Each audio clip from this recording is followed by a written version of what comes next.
Hey everybody, again my name is Aldrika and this is my friend Brooke, and we are back for week 4 of the S word, singleness.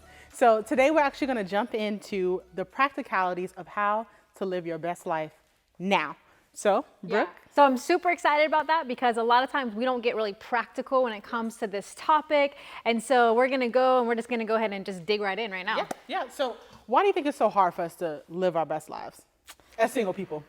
I think as single people and even just naturally, like just people in general, because we're not even just talking about how to live your best life, but it's how to live your best life now. So I think the problem is we naturally look to where we're going and we forget where we are. So I think in life, culturally, even when it doesn't come to singleness, I think this has happened since we're kids. Yeah. You're excited to go to preschool, like you can't wait. You can't wait until you go into elementary school. And then when you're a 5th grader, it's like, I can't wait for middle school. And then you can't, it's always waiting for that next season. I work with seniors and senioritis is real, right? Yeah. Because you're already out of that season. Like it is so hard. I mean, find me a senior that could finish well their senior year, that could focus on the now, but they're just not there. They're already, they're focused on college, and then you get to college. And I think naturally the way culture kind of progresses is you go, if you're in those stages where it's like, oh, I went to school, now I'm in college, the next step is spouse.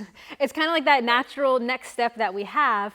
And when that's not coming, you have to ask yourself, did I do something wrong? Like I think we get stuck in this, man, did I mess up? Did I do something wrong? And we could only think about how we're going to get there, and we don't any longer focus on what I'm supposed to be doing here. So how, or why rather, should we focus on the here and now as opposed to being 3 steps ahead of ourselves? Yeah, no, that's great. I think the reason why this matters, the reason why even this session matters, is because the opportunities we have now are always going to be preparing us for the outcomes that we have later. So any opportunity we have now, it's always a preparation for the outcomes that are to later come. We see this biblically, we see that, I mean, everything I've done in my own life, when I look back, I'm like, oh man, God, you were preparing that. It kind of reminds me of a trust fund, right? Like if you're to start a trust fund for a kid, if my dad tells me when I'm, 5 years old, oh, I started this trust fund, and it starts off with, say it starts off with $10, or it starts off with a little bit amount of money, I just don't care about that. Right. I'm like, I don't care. Like it's a gift. And to me, as a 5-year-old, I would never recognize what type of gift that is. Right. I have no idea the implications of that gift. We have to understand the gift. Like when it comes to singleness, we have to understand what's happening. And some of the best gifts actually come with struggles, though. And that's a hard thing for us to hear. Yeah. We don't want to know that. We don't want to believe that. But the reality is what we invest in now, it's going to pay off later. Yeah, back in the day when there was a greenhouse internship, the slogan or the motto was great lives require great preparation. Yeah. Like I still remind I repeat that to myself every now and again in hopes of remembering that, all the investment, everything that I put in today is going to lead to greatness later. Like I don't get the great life without the great preparation. All the goodness and the glory don't come without there being some sort of sacrifice and struggle. And even like, it's like weightlifting. I gotta rip up some muscles in order to build. So I think that's kind of like the same thing that you're saying now. We have to do stuff now in order to get the benefit later. We do. Like there's so many things that we need to live out now. And I think what we need to do is we need to get ourselves a mindset is I can't do this until. I can't do it. Like I know we've all had those statements. And even for me right now, I'm in the process actually buying a home. Pray for me, pray for your girl. But that used to be one of the things where I was like, I can't do that until I get married. Like I'm not, like that's just like, that's not for me. And there's this moment I was like, you know what, I'm just going to move forward. Like maybe this will be something that me and my husband live in later. I don't know, but I don't want to be held back on the waiting for, because then I can miss out on what could happen actually right now. So there is joy in singleness. It's funny that we have to laugh about that, because if we're honest, we don't really always believe it, right? Like I think it takes a little bit for us to believe that, but we have to be careful to not fake that joy. What do you mean? So I think a lot of Christians will like, like I'm content. I have this joy. And our temptation is we want to make ourselves have these emotions. Like we want to make ourselves be joyful, how you doing? Blessed and not stressed. Like, even when it comes to singleness, singleness, I think what we talked about in our first week was the shame that comes behind that. Yeah. And so I think sometimes we fake that we're okay with our singleness. And until you address, like even now you have to ask yourself, am I really okay? Am I okay in my situation now? Because until we address how we really feel, then I think we're gonna try to fake emotions. Right. Like we're gonna be in this place where we're trying to fake these emotions. So, but emotions, we can't make ourselves have emotions. Rather, emotions are the fruit of an experience. So it's like, it's a fruit of what actually happened. Okay, what I mean by that. So I remember. That's good. I'm like, tell me more, please. My first camping trip, very first time I ever went camping. I was in a tent. We went to North Carolina. My friends kind of kidnapped me. I had no idea. Great. Yeah, wonderful. We grilled out, go to sleep early. It's kind of like you have nothing else to do. So I was like, all right, let's go to sleep. We go to sleep early. By go to sleep, we go in our tent. I would say like 30 minutes later, we hear a bear outside of our tent. Oh, no. Literally, there's like a grill next to our tent. I know. No, you're telling me. So we hear a bear, and I am like, we literally jump up and jet, and we're like this close to each other, and it's like you could hear that there's multiple bears. Like, you know, it's not just one. I'm already replaying all the headlines in there, like 18-year-old girl found. Like, they're gonna recognize our body. Yeah, this is why we don't camp. Here, I'm gonna be with you on that one now, because I'm scared every time. At least don't go camping in North Carolina. Like Florida, I feel like a little bit more safe, but no joke, hear a bear, all of our food's in the car, bears attacking it. Oh, no. Here, the reality is what happened in that moment is I couldn't fake any type of emotion.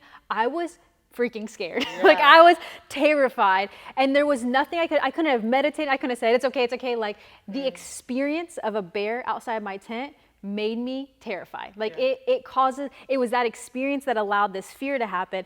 I say that because what we need to experience is the Holy Spirit. Yeah. So when we're talking about joy is actually a fruit of the Spirit. It's a fruit of the Spirit. So when we're talking about that, and you can find this in Galatians 5:22, the fruits of the Spirit are love, joy, peace, patience, kindness, goodness, faithfulness, self-control. If you know the song, you're probably singing it right now.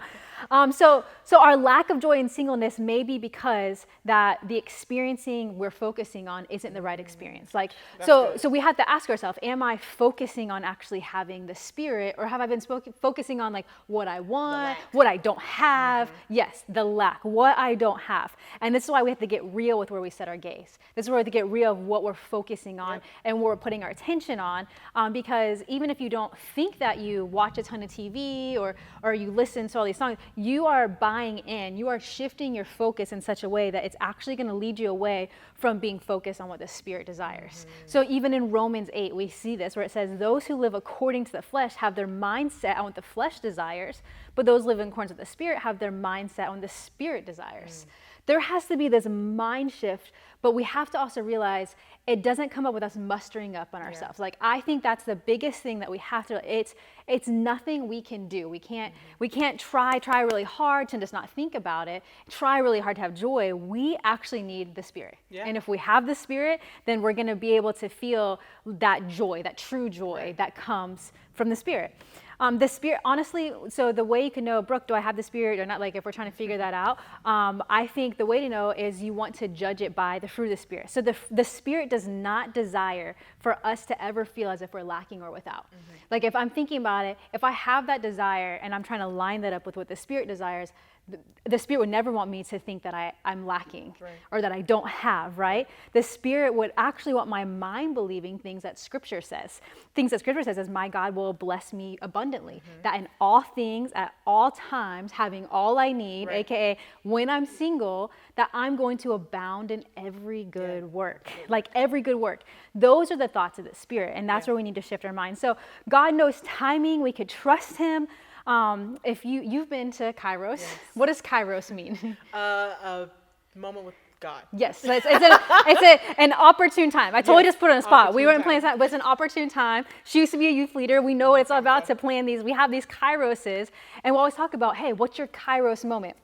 When we talk about that, we're asking, what was your opportune time? Like, there is such a time.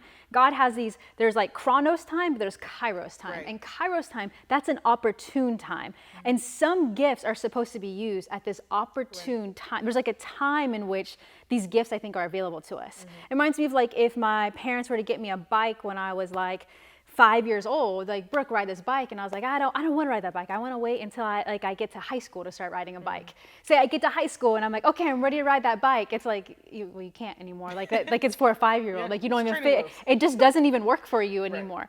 And that's what we need to realize in our singleness. Our singleness is an opportune time. In that time, well, how are you going to use it? What opportunities do you have now in singleness that you're not going to have? We have to realize that it's a gift that we must use now, like right now, right? Singleness isn't a trial we are to persevere, but it's a gift we are to practice. That's huge. Singleness, it's not a trial that we have to persevere, but it's a gift that we have to practice. We're to practice it, we're to use it. Don't waste it. Right. Don't waste it. Like I can't emphasize it enough. We have to change our focus and we have to change our language. We have to quit saying things like, I just can't do this until I'm not going to be able to, because we miss the gift if we become distracted by the wrong things. Singleness, you mentioned this even last week, it grants us less distraction. Like when you're talking about the divided interests that we could have, we realize that it could actually help us to have less distraction if we let it though. Right. Because we could also just fill ourselves up with a ton of other distractions, right? So it's only a gift if it's used the right way, right? So, I mean, even going back to the money that's talking about in a trust fund, you take it out too soon, it's like, well, yeah, you didn't understand the importance of the gift. Right. What actually made that gift great was the waiting process, because it was adding on things. That's what made the gift great, and we don't see those things. So we need to start giving our attention to the right things. But what if I can't give my attention to the right things? What if I want to constantly be focused on how single I am? Then you just need to stop. Okay, if you can't. That's a great question, because I think we don't think of that enough. If you feel like you can't, I think you need to recognize, we talked about even the first couple of weeks, you might have made it an idol. Yep. It might have become an idol. If it's something that you're like, I just can't stop, then just be real with God. Yeah. Be real with God. God, I can't stop. I've made this idol, because it goes back to what I was saying before. We just can't fake it. We have to stop faking our emotions. We have to stop faking that we're okay. We have to start doing that. So. Yeah. So what do we do? How do I stop this? How do I live my best life? What do we do to live in the now? So I'm going to give you some tips. I'm not a pro, but we have been single for a hot minute. And so we've learned some things that you can do now. And I'm sure there's many more things you can, depending on your giftings too, because everyone's a little bit different. The first thing is find love in Jesus first. I think in every single session we hit on, we always go back to this point. Devotion. It starts with our devotion has to be right. Our focus has to be right. It has to be on Him first. We cannot try to let someone else love us before we've let God love us, before we've loved God. Like that has to be first. There has to be. So that brings me to the second thing is, in this season, it really does give us more intimacy with God. Because when we were talking about divided interest last week, you do have to, I'm not obligated to commit my intimacy, like my love to another person, right? As a single person, like I'm going to as a friend, me who loves Jesus, but I'm not every day. I don't have to obligate to like die to self for another person. Like wake up and think about somebody else. That is not I actually have an opportunity now to have deeper intimacy with God. And I've heard that from other couples before. Not that they lose intimacy, but it's like, oh, I miss the days where I could just seek the Lord all day. And I think we take that for granted a lot. So intimacy with God. Get your finances together. I know for me, it would be hurting my husband, my future spouse. It could be hurting your future wife or husband if you don't start getting stuff together like that together now. Right. And it's opportunity. You're single, so there's less money to spend. So figure out how you could get those finances together. Learn who you are. I think in this, you mentioned a couple of weeks ago about how you would have dated a completely different person. If you would have gone back then. So I think a lot of that was because you learned who you were, though. You didn't really fully know who you are. Learn who you are. If you know who you are, please learn who you are. Travel. I think you mentioned that. You didn't want to travel. Is that what it was? Yeah, I was holding out I want to go have all these great experiences and I want to do it with a spouse. No. Yeah. The world is here now. Let's do it now. Yeah. Read. That's my other one. Read. Yes. Even if you don't like to read, learn to like to read.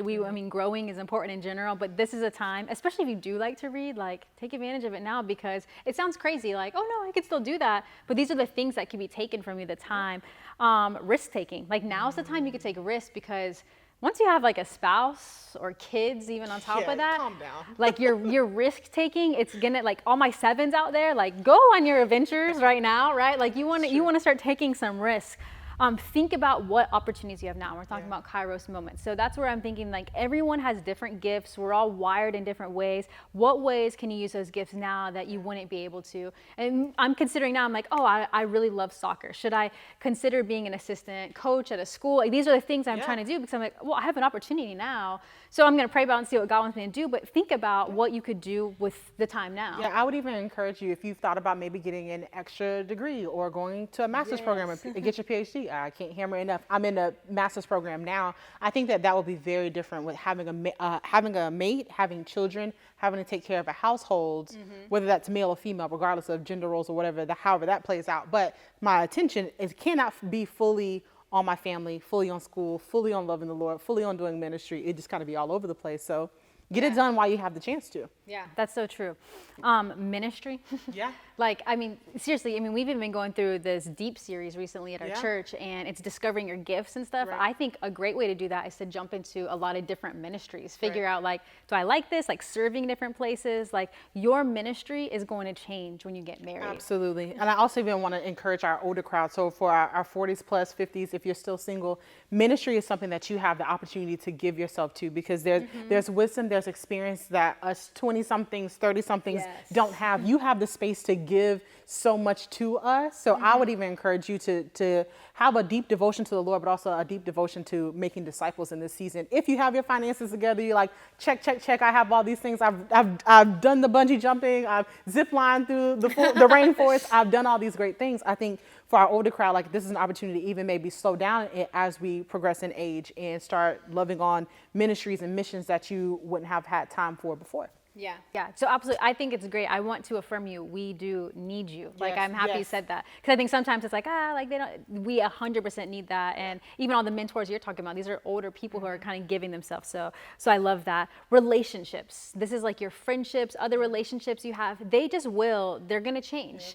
They're gonna change. And even me, like, having friends that have gotten married, it's me knowing, okay, the dynamic of this relationship, it's gonna change. And as singles, we have to be okay with that. One, like, prepare ourselves for that. But two, we have to also make the most of the relationships we have right now. Yeah, I mean, when you get married, the person you're going to see every day is your spouse. Dude, stop hanging out by yourself right now in your singleness. Go be with people. When you get married, you're going to see the same person every single day of your life. So make most of this opportunity and go love people that, again, as the relationships change, as you get older, as you get married, you won't be able to do those things anymore. So take advantage of the beautiful people in front of you and love them well and let them love you. Yeah, even you introverts, like, I mean, shoot, it'll give you good practice for when you're about to get married. So,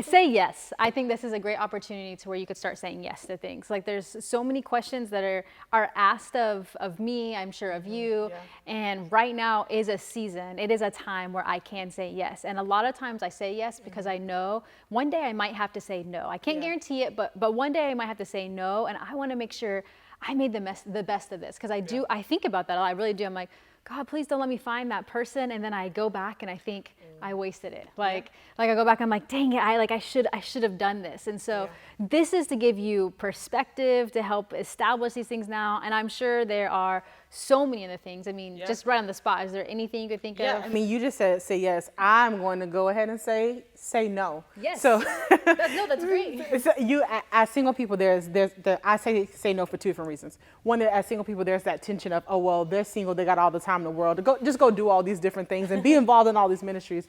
Be healthy in what you do say yes to. I'll also say no, because Sabbathing is such a big thing. Like we're actually going to talk about wholeness next week, and Sabbathing is a part of that, and emotional health and saying no for the right reasons is also a part of that as well. But saying no so that you can go have Sabbath, so that you can have a space to rest, that is very different in other seasons of your life. So I meant to mention this in the last talk, but I didn't. So I have roommates. I live with a married couple. Their children wake up every day at 5:45. I hear them outside of my room at 7:30. I go back to sleep until 10 a.m. Sometimes 11:30, sometimes 12. Sometimes I get up, I go eat breakfast on a Saturday and go back into my room and go sleep some more because my body is recuperating and resting. Sometimes I wake up from that nap and I will spend probably 5-6 hours just with the Lord and listen to music and paint and cry and rejoice and have this undivided attention and devotion to the Lord, that when we're in a season of life where we're thinking about somebody else, we may not have that chance to rest and to just be with the Lord in that way. So if you aren't Sabbathing, start Sabbathing, but also know that you have the responsibility and the opportunity to make space to rest with God in ways that you won't. Yeah, it's true. Ultimately, the biggest opportunity you have, the biggest gift you have right now is time. Like it's time. It just is. And it reminds me of it's like you don't know what you have until it's taken away. Like your time will 100% be taken away the second you commit into a relationship. And it's a beautiful thing. It's a hard thing, but right now you do have time. And so ask God what he wants you to do now. Quit focusing on what you can't do or what you want to do. It's great to prepare. It's like a healthy way to prepare. And we're going to talk through that stuff. Don't worry. Right. But focus on the now. Ask God what he wants you to do now. And Aldrika just mentioned it. Next week, we're going to talk on wholeness, which I'm super excited about. I think a lot of the things that you need to do now are in that. So even as I was thinking two things, I was like, that goes into the wholeness section. So because it is super important that we are whole. Even when I was talking about learning who you are, this is going to come in everything we're talking about wholeness. So we're super excited to jump in with you guys next week. We love you guys. Hey, if you are with us now, though, make sure you jump into a Zoom group. So go to that link, click the link below, and we're going to talk about this a little bit more in our discussion groups. Good night, and we will see you all in our Zoom groups, but also in week 5. Love you.